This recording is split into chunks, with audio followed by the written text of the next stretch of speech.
Yo there, Joe's here. Today I'm going to do a small magic trick demonstration and probably how to do afterwards.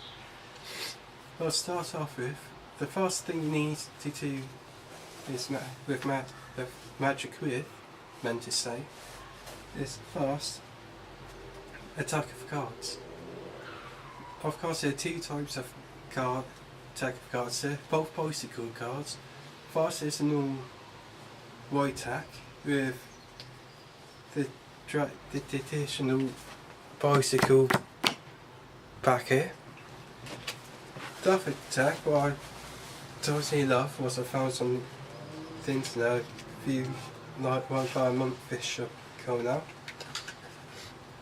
is a bicycle black tiger attack.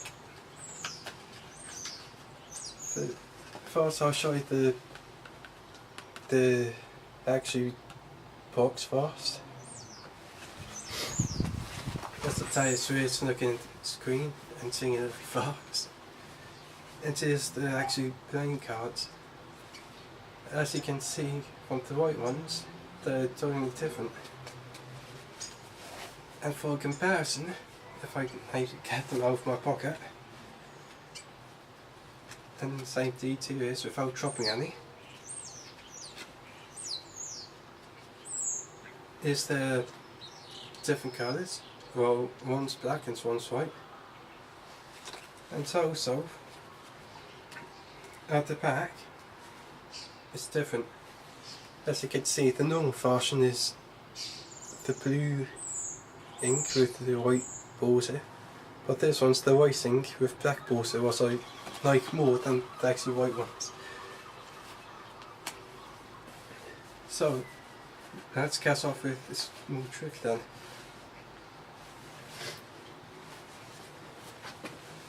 Right, let me just move this down a bit. There you can see my hands. So now let's see.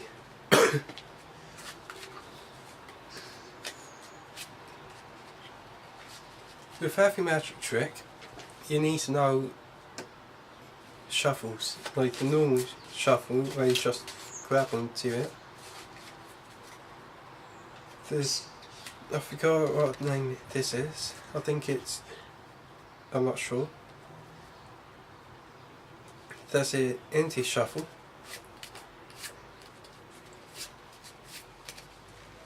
And there's just the flop shuffle. Or the slop shuffle I meant to say.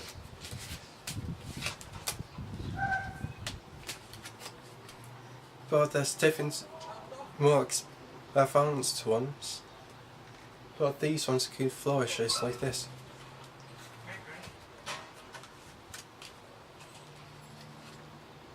Ooh. You can tell I've been practiced that one for a bit. And now let's get to my trick, right? The most simplest one you can do is a simple appearing trick. Like, for starters with this, you say, oh, for this trick I'll show you all the cards are different. And when you do that, you can see all the cards are different. But this is going to be the trick before, and I'm going to show you how it's done afterwards. So, you'd say, first, you see all the cards different, right? Yeah? Good. So now, I'm going to allow you to point to any cards. Which one do you want? Oop, if I don't drop them all. This one?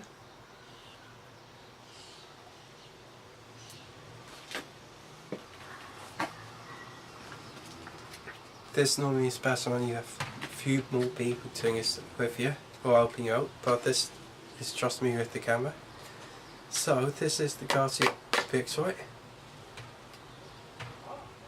So I say put it on top, thank you very much. And I'm going to loosen the tack. And again.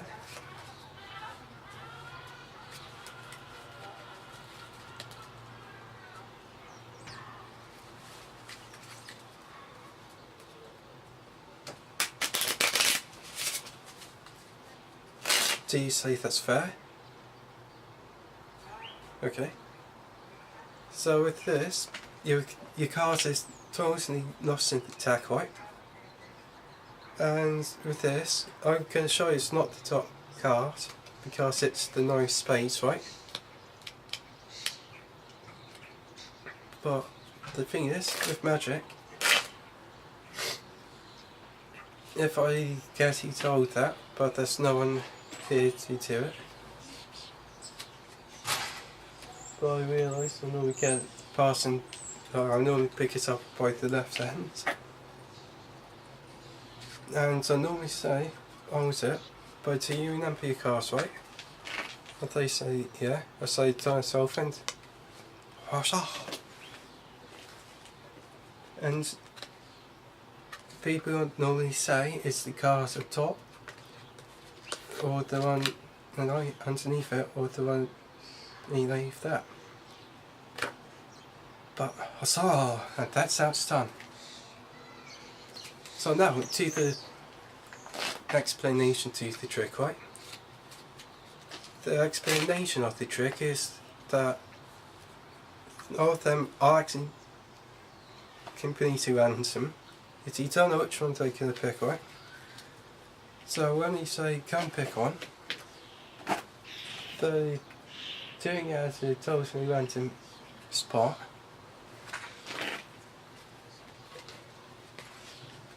And in this trick, it gives a force because you can force this. Not a force, I meant to say.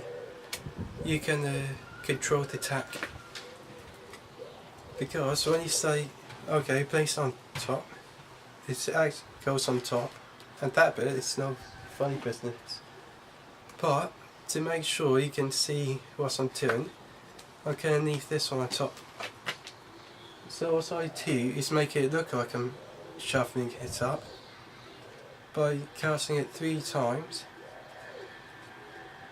That makes 4 piles, and that one's at the bottom. So from there, I grab this one here, this one, then this one, what puts this one back on top. Then I do a funny little flashy thing, what's actually a force stealing technique, where I grab it like this, grab the second knot with my index finger, lift it up, plop it there, the middle one there, but when I plop it down I keep my finger between the two so I can easily slide it in the middle so it stays on top. But the way I normally do it is make it more interesting and that I wasn't see the things easier.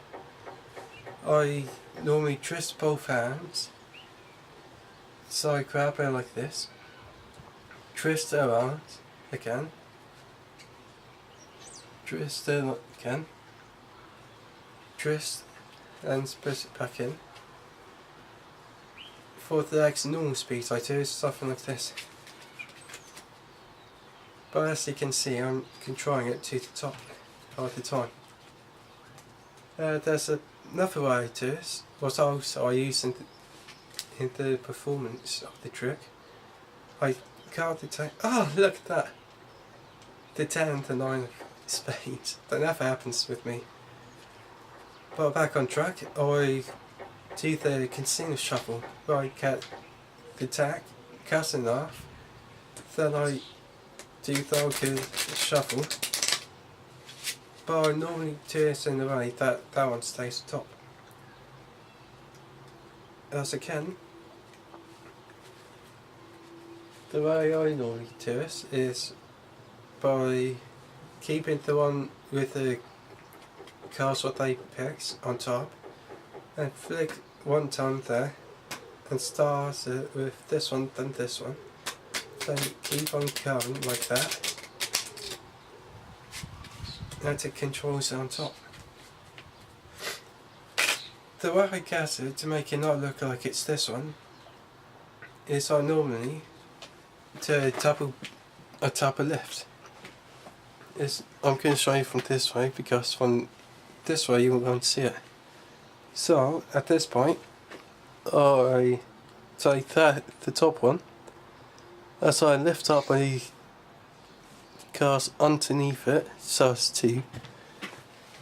So at that point I drop both of them onto my pinky finger, like makes a small lip, so I can pick up both from the back first, then at the top, and so I show them the bottom one.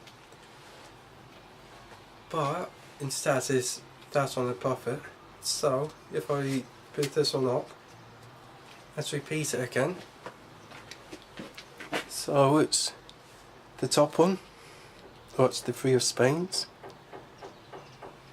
and a second one underneath it would be the Queen of Hearts. No, I mean the Ace of Hearts.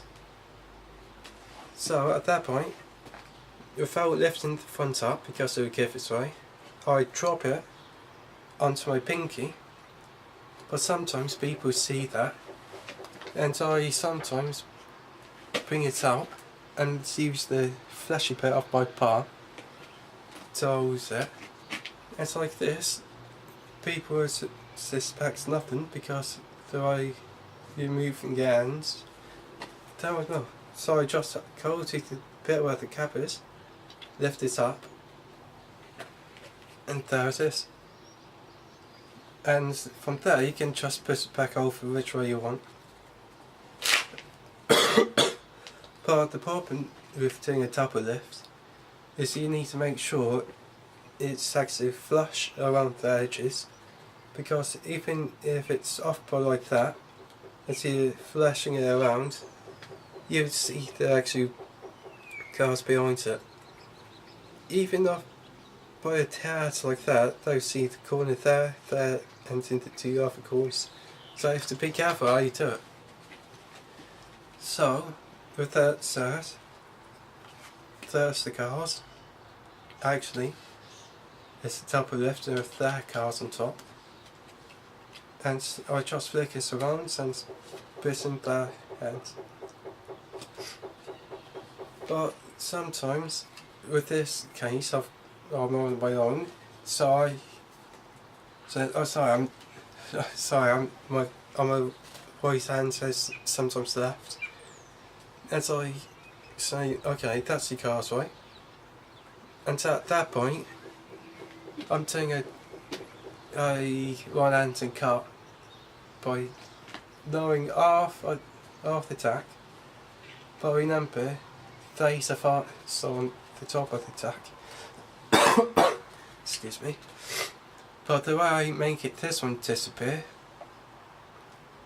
not by magic, it's just by dropping some of the tack down, pushing it up with my finger, dropping the bigger tack with my thumb but catching the small tack, and closing it. Well, puts the Ace of Hearts in the middle somewhere, and you show them the cards and they erase them. But some people might think, oh, it's the one on top, you do on the top of left. That's where the one-handed cut comes in, because you can show them the ones on top to not to be that one. And that's a simple card trick for you, and that's how it's done. Wow.